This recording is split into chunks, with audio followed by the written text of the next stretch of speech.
Patay sa pamamaril ang isang negosyante sa General Santos City.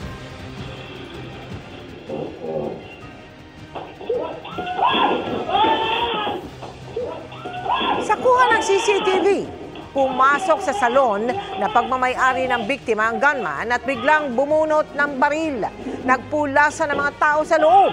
Saglit na napalabas ang gunman dahil sa pamamato sa kanya, pero pagbalik, doon na siya nagpaputok ng baril.